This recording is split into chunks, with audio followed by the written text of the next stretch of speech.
Assalamualaikum warahmatullahi wabarakatuh. Perkenalkan, saya Emma Romawati, guru Taman Kanak-kanak Dharma Wanita 2 Manis Rejo, Kota Madiun. Pandemi COVID-19 belum berakhir, namun pertemuan tatap muka terbatas telah diizinkan. Demikian juga untuk pendidikan anak usia dini. Masih menggunakan dua metode, yaitu daring dan luring, di mana ketika pertemuan tatap muka terbatas, jumlah peserta didik masih dibatasi sejumlah 50% dengan durasi waktu 60 menit. Sangat singkat.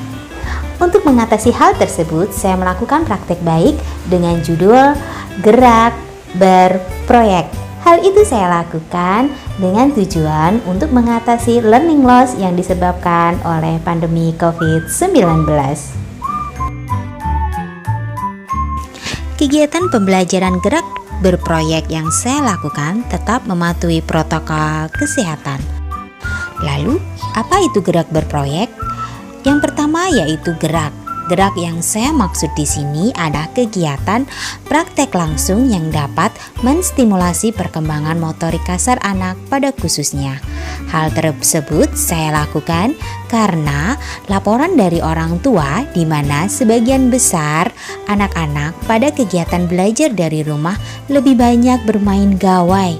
Nah, untuk itu saya memastikan jangan sampai motorik dan otak anak menjadi terganggu. Kegiatan gerak yang saya lakukan misalnya berlari, melompat, merangkak, dan lain sebagainya yang saya integrasikan dengan kegiatan-kegiatan seperti mengenal angka, mengenal banyak sedikit, dan sebagainya. Yang kedua yaitu saya ambil dari potongan kata bercerita. Merupakan kegiatan wajib kedua yang saya lakukan, karena dengan bercerita kita dapat memberikan pendidikan karakter pada anak dengan cara menyenangkan dan juga dapat sebagai pengantar tema yang akan kita lakukan ke anak. Aspek perkembangan yang dapat kita kembangkan adalah bahasa, baik menerima dan mengungkapkan bahasa. Selain itu, anak juga belajar berliterasi dan mencintai buku. Lalu yang terakhir adalah proyek. Kegiatan wajib ketiga yang saya lakukan yaitu model pembelajaran berbasis proyek. Kenapa saya memilih proyek?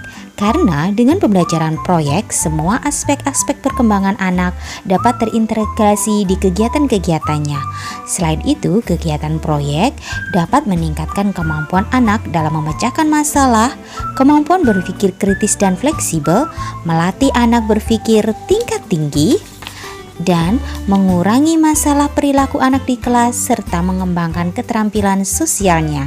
Sedangkan bahan yang saya gunakan ketika pembelajaran berbasis proyek yaitu dari lingkungan sekitar anak baik di sekolah ataupun di rumah dan juga Lurspart.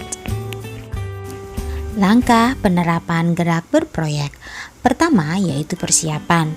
Pertama-tama saya menyampaikan rencana praktik baik saya kepada kepala sekolah serta menjelaskan apa itu gerak berproyek kepada kepala sekolah dan teman sejawat saya. Yang kedua, saya menyampaikan praktik baik saya kepada orang tua melalui Zoom agar orang tua dapat meneruskan praktik baik yang saya lakukan di rumah dan belajar dengan gerak berproyek. Yang ketiga, saya membuat RPP tentang gerak berproyek setiap harinya. Selanjutnya yaitu pelaksanaan. Saya melaksanakan pembelajaran sesuai RPP yang telah saya buat. Kegiatan gerak saya laksanakan setelah kegiatan berdoa dan hafalan. Setelah itu, saya mengajak anak-anak bercerita. Kegiatan bercerita sebagai kegiatan penenang agar anak siap masuk di kegiatan inti yaitu proyek. Setelah bergerak dan bercerita, masuklah anak di kegiatan proyek.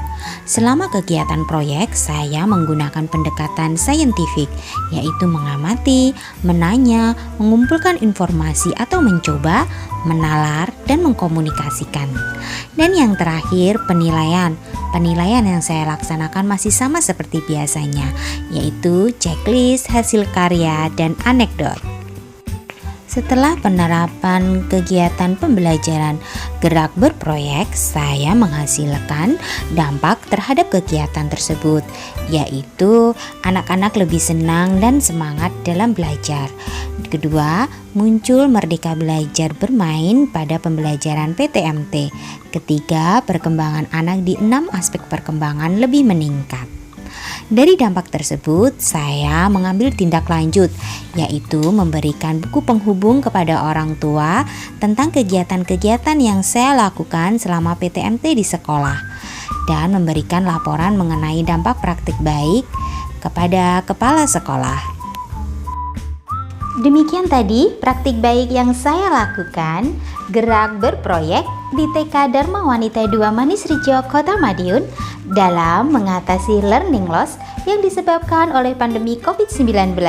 Semoga apa yang saya lakukan dapat bermanfaat dan menginspirasi pendidik yang lainnya. Mari bergerak dengan hati, pulihkan pendidikan. Terima kasih. Assalamualaikum warahmatullahi wabarakatuh.